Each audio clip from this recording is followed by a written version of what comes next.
समय की बात है, एक जंगल के किनारे पर एक पेड़ पर कबूतर रहता था। कौन रहता था? कबूतर। उसी जंगल में एक दिन कहीं से एक मधुमक्खी गुजर रही थी।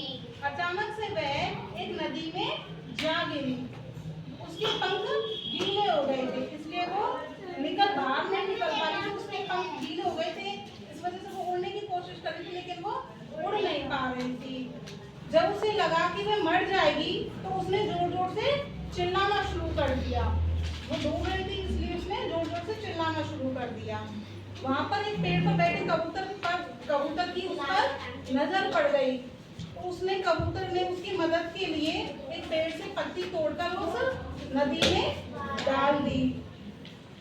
जब वह मधुमक्खी उस पत्ते पर बैठ गई, उसके पंख सूख गए तो वह वहां से उड़कर चली गई। उसने कबूतर को धन्यवाद भी बोला। उसके बाद वो वहां से उड़कर चली गई। इस बात को बीते कई वर्ष हो चुके थे। एक दिन वही कबूतर गहरी नींद में सो रहा था। तभी एक लड़का उसके गुलेल से निशाना लगाने लगा।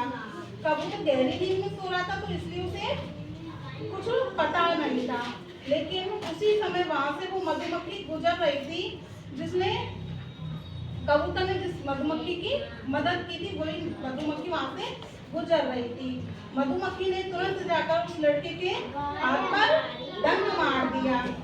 मधुमक्खी के काटते ही लड़के के जोर से चिल्लाने लगा वो, जिससे वो कबूतर की आंखें खुल गई और वह कबूतर सुरक्षित बच गया। कबूतर सारा दोनों जंगल की ओर उड़ गए। उसने उसको धन्यवाद बोला और वो दोनों उड़ गए।